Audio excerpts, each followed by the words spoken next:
Welcome to Enlightenment Unknown, Life of a Spiritual Nomad. Join Reiki Master and quantum healing expert Wes Coons as he guides listeners through the depths of self-discovery and spiritual enlightenment to uncover the version of you we haven't met yet.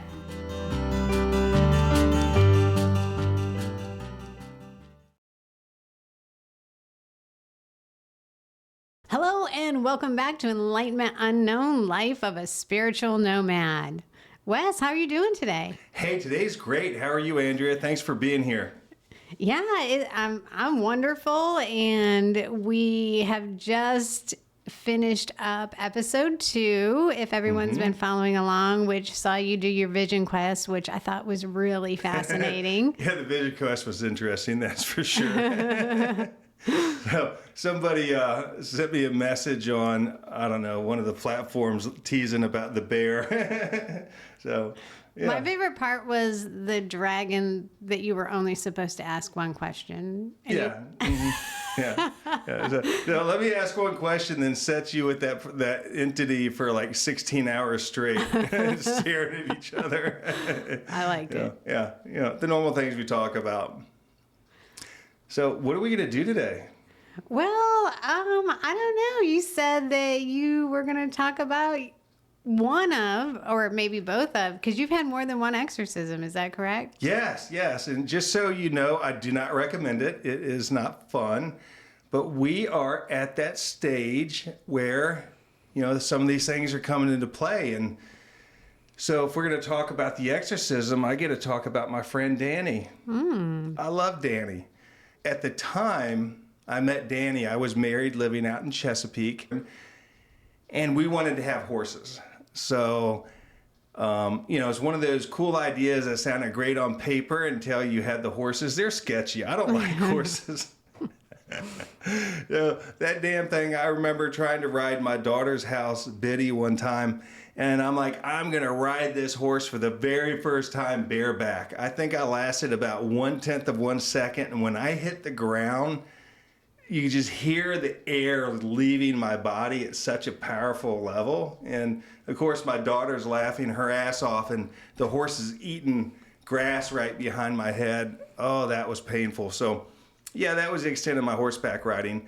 However, we were clearing this 8.5 acres. There was all these hardwood trees that had fallen, and long story short, we put an ad in the paper. You could come cut your own wood. So every weekend there'd be 16, 18 families cutting up wood. This happened for months. And then one day, this skinny blonde-haired kid shows up, and he starts his chainsaw, and everybody stopped to look because it was like a Harley Davidson turning on, right? And that was Danny. I love Danny. He's the most amazing young man. I love him like a son. So that's how I met Danny, cutting wood. And so one day he reaches out, and I was living in my camper, and he was just checking on me. He knew things were going on. He didn't know what it was. And he said, what you up to, buddy? Blah, blah, blah. And we're talking, and I told him just out of the blue, hey, if you know anybody that can do an exorcism, I need one done on the house. I didn't know what I was asking for. I knew that term. I didn't know clearly what I was looking for. And he says, the funniest thing you said that is this morning, the minister from 2 doors down was walking past my house, and he looked at me and said, Danny, if you know anybody that needs an exorcism, give them my number, right? That's fascinating. That's like the universe just lining things up for you. Oh, yeah, that was God in play 100%. And so we start laughing. I'm like, you're joking. So Danny gives me this guy's number, and I give him a call, and, I don't know what to say to this guy. And he was real nice. And, we talked for a little bit. We got off the phone, and a few weeks go by, and, he calls me up, and I think it was like a Thursday or Friday evening about 5 o'clock. And I don't really remember what it was, but I remember, it was summertime. It was really hot. And he says, son, why don't you come see me? We're going to end this today for you. And I didn't know what he was talking about. So I called Ty. I said, hey, Ty, what are you doing, man? And I said, this I don't know what he was. I guess a minister or preacher. Priest of some sort, I No, guess. he wasn't a priest. No, he's just, I don't know, some cat that he ran a fucking church, whatever you call that. I'm not a religious person. So I said, this guy wants me to come, and I don't know what we're going to do. Do you want to go? And he's like, sure, hey, why not? So we load Kennedy in the truck, and we're taking Betsy, you know, my big-ass diesel excursion, and we're driving, and if you're familiar with this market, we're going out 64, you know where the Twin Bridges are, and the last exit before you get there is where we're supposed to get off. And it was the most bizarre experience. You know, Ty and I weren't talking, and it was almost like I was in this trance, Andrea. It was really bizarre. And it happened slowly. And whatever it was the darkness keeping me from going to that facility, keeping me from going to that church. And I remember Ty looking at me and says, hey man, how much farther do we have to go? I said, bro, it's just, you know, it's the last exit before the Twin Bridges. And he's like, we crossed that 35 minutes ago. And so if you're familiar with this area, I mean, you're out there. You're going out in the country type, you know, out to past Suffolk and stuff like that. And I remember looking at him. I'm like, what? I mean, what are you talking about? And as I'm driving, I could see this loop in my mind. It was like they were looping my vision every 15 or 20 seconds. So all I seen was the same patch of road over and over, right? So to you were still on the bridge? To me, I was before the bridge. Oh. You know, and I was a little discombobulated. I wasn't seeing clearly. I wasn't thinking clearly. The energy of the cabin of the truck was bizarre. It was weird. It was like going into the Twilight Zone. It was the weirdest fucking thing I've ever experienced. And so as we started to talk about it, you know, I'm shaking my head a little bit, I'm rolling down the window, and all of a sudden that fades away. So, you know, we make the U-turn and we go back, and we're heading back towards Chesapeake. And, you know, eventually we figure out where we're going, and it's basically, it's across the street from Grassfield High School. So that's where we went.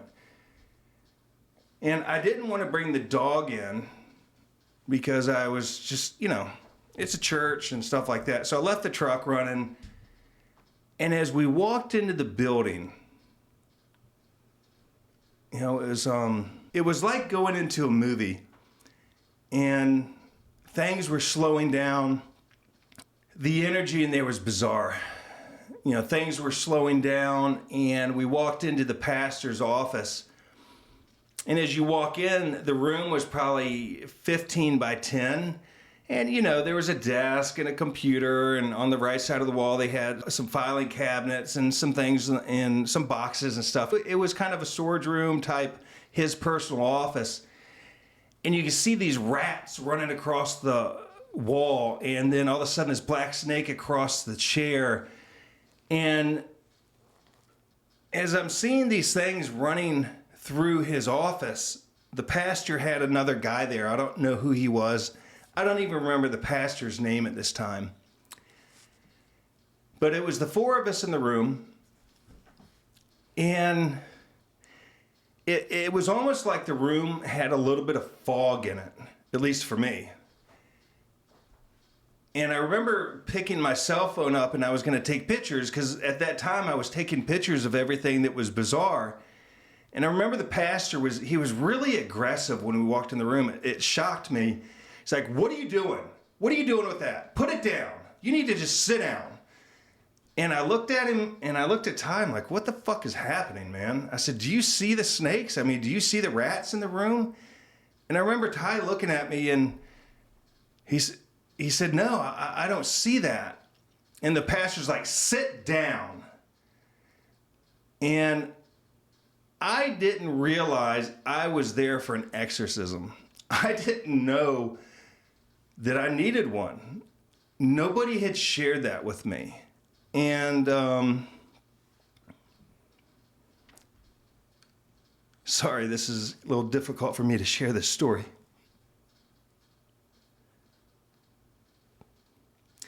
So I sit down and, he introduces the other guy, and he's teaching the other guy how to do this kind of work, apparently. And I remember looking around the room and just there was these black rats running across the table and the energy was just swirling. It was so bizarre. I felt like I was drunk. And he's like, "What are you doing?"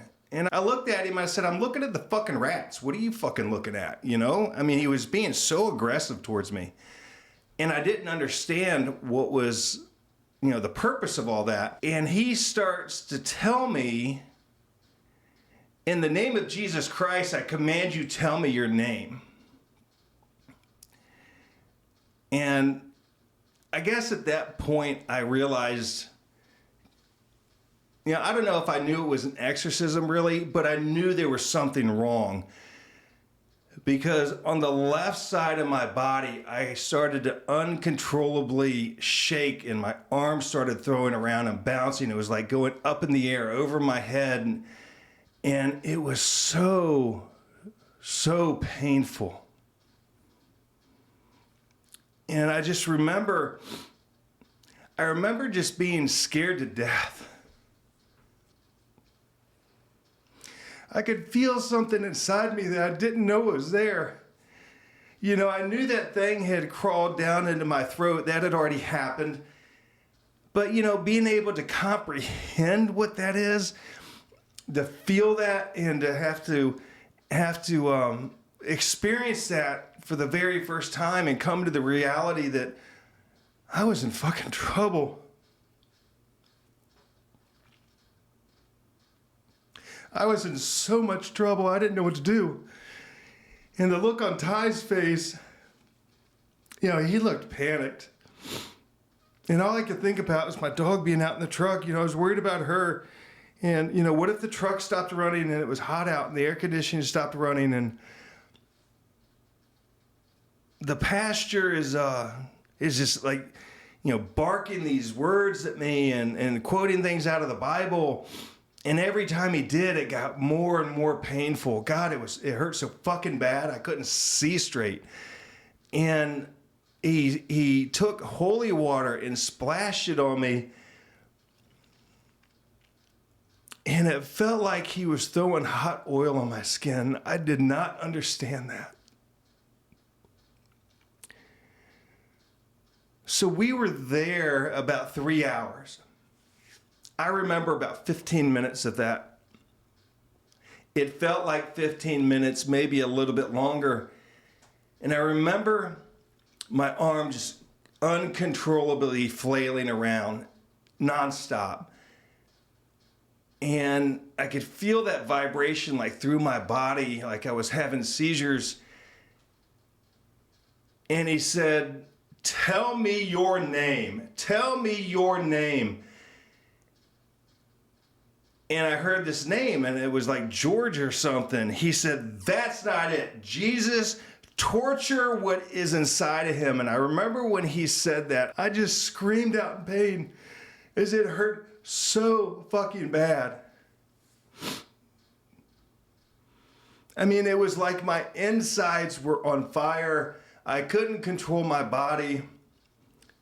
And I was fucking terrified. And I guess, I don't know, at some point I think I don't know if I blacked out, but the next thing I realized I was consciously in control, I remember looking around.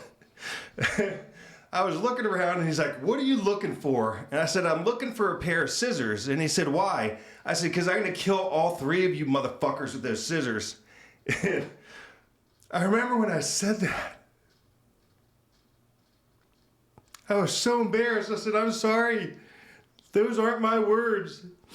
I promise I'm not going to kill you." And all three of them, Andrea, all three of them, they slid their chairs back about 6 inches. And, but I was not in control. And he said, "Jesus, torture that being in his body." And I just remember leaning back and just screaming. It was like somebody pouring hot oil down my throat inside me. And I couldn't control anything. It was the most painful experience I've ever experienced in my life. And after a while, he kept saying, "Tell me your name. Tell me your name. In the name of Jesus Christ, tell me your name." And it said its name. And I'm not going to repeat it. I'm not going to give you the name of it. And I yelled his name out. I thought, cool, it's over, right? You know, we have his name. And that's when it got worse. Because as he called it by its name and was commanding it to leave my body, it did not want to go. And I just remember, I just wanted to die. I just didn't want to do it anymore. I was fucking tired. I was broken. I was scared. And to have something control you like that is unnerving, to say the least. And he just kept bellowing at me. "I command you to leave. In the name of Jesus Christ, I rebuke you. I command you to leave. I command you to leave." And that felt like that went on for days.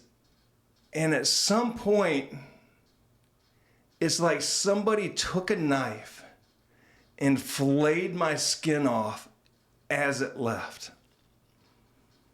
And I remember just my body shaking. I could feel it coming out of me, out through my back. And all of a sudden, I was fully present for the first time that evening. I remember asking him, "Where did it go? Where did it go?" I was worried that it was going to get my dog. And he looks at me, he says, "Don't worry about us. None of your business. How many more are there?" And I told him, I said, "There are no more." And I knew there were more. I just couldn't do it anymore. And he's like, "Are you sure?" I'm like, "Oh yeah, I'm sure. Yeah, I'm fine, I'm sure." And when he threw holy water this time, for whatever reason, I didn't react like I did before. Something Sandra Grace taught me later, that the big demons will push the little demons out in front, so when they get taken away, the person doing the work thinks that it's done. And the big ones are really good at hiding. And that's what had happened. And I remember just sitting there and looking at everybody, and the look on Ty's face, I mean, he looked terrified. You know, the extra guy learning to do this work was like, "Holy fucking shit, what was that?" I'm like, "Dude, I don't know, man." I said, "I don't know. I didn't know what I was even getting into." And I remember I just wanted out of that place. I wanted out, away from that man. And we talked for a minute or two, and then he let me go. And, you know, when we got outside, it had cooled off. And I looked at Ty and I said, I need a fucking drink after that. And I just remember looking across the street at my children's school, because at the end of the day, I had just finished going through a divorce, and I didn't get to see my kids, even though they were adults. They weren't in my life. And at that point in time, and I just remember as I stood there, I felt the cool air on my skin. As you know, I felt better. I knew there was a problem still, but I didn't even fucking want to think about that. I was just basking in the beautiful fresh air of the country. out there and feeling that cool air on my skin. I'd been sweating so much, I was just uncomfortable. And I had some kind of comfort seeing my children's school, thinking about going there for football and things of that nature, just wishing for a better time in my life. You know, at that point, I lost so much. What I didn't realize was it hadn't even gotten hard yet. You know, the demons knew Lakota could fix things. They knew I was finding my way. And the beauty and the pain of all that was I didn't give up. Yeah, I had my guardian angel. I had Ty there, and I had my Kennedy. This episode is hard for me. So we get in the truck, and of course I made a joke. I don't think either one of us expected all of that. And we start going back home, you know, like it's normal. And I take Ty and I drop him off. I tell him I love him. And Kennedy and I head back to the camper. I didn't comprehend at that time I still had another exorcism to go. And really the rebirthing ceremony on the mountain was the third exorcism. It was just different. And I remember when I got back to the camper and I laid on the bed, my firearm was there. And I'm like, well, you know, I can always do that. And I remembered a friend of mine used to tell me all the time that suicide is a permanent solution to a temporary problem. And, you know, things were crawling all over me still. That didn't stop. I could feel them in the camper. That didn't stop. But Lakota kept saying, in September, I can do your ceremony. We can do your ceremony. So I decided I was going to wait maybe till the next day. And then the next day, I decided to wait till the next day. And the next day, I decided to wait till the next day. Because I wasn't going to give up, but I could only see 12 to 15 hours at a time. You know, when life happens, sometimes you can only go 15 minutes, you know?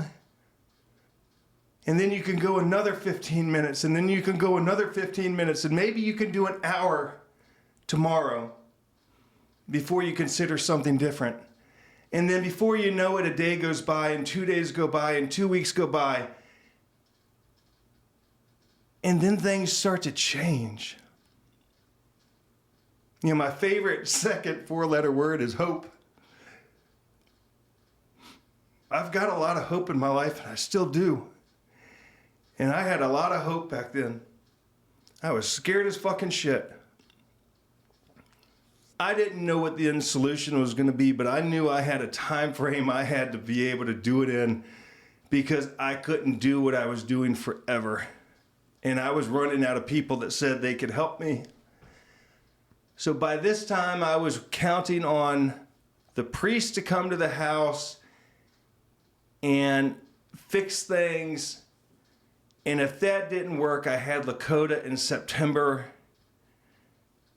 So this was probably mid-July. So we had all of August and into September, Andrea, before I was out of people that could help me. 2 months can be a long time in that situation. Yeah, it can be.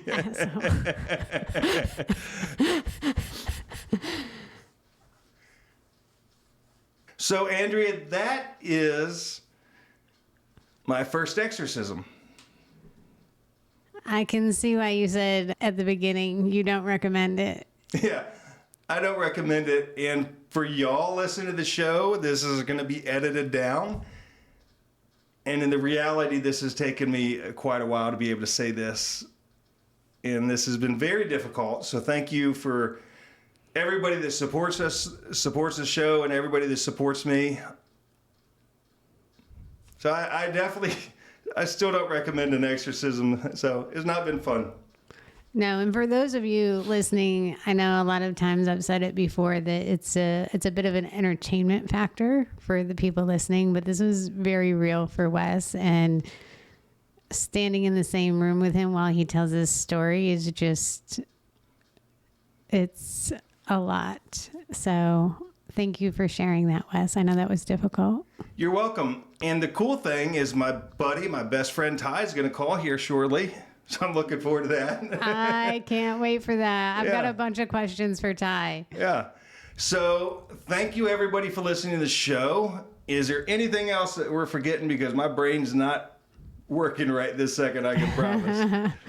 I don't know. Just thank you to everyone that has tuned in. Tell your friends. I think, Wes, you've reached 11 countries, so that's a lot. But tell your friends, because this is, as Wes said, a story about hope. It is. And somebody out there is going through something similar. And that's why I tell my story. Because sometimes people can't say, hey, I was in this situation or that happened to me. Well, I am happy to tell my story so that person doesn't feel alone. And then that person is not isolated. So that person sitting there saying, hey, well, you know, I'm not the only person on the planet this happened to as a child. And if he can get better, I can get better. And we take turns saving each other in this life. We take turns helping each other. And at the end of the day, the cage that's on us is our own imprisonment that we put on ourselves. You're not responsible for what happened to you as a child. However, as an adult, I believe it's our responsibility to do the hard work, heal what haunts us from the past, and become the person we're supposed to be. And that's what this show is about. Because I'm sharing my stuff so I can heal at a deep level. So I'm kind of being a little selfish with that.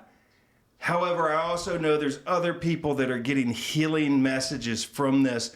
And I appreciate you, I love you, I respect you, and thank you so much for listening. You've been listening to Enlightenment Unknown with Wes Coons, your guide on the quest for self-discovery and the version of you we haven't met yet.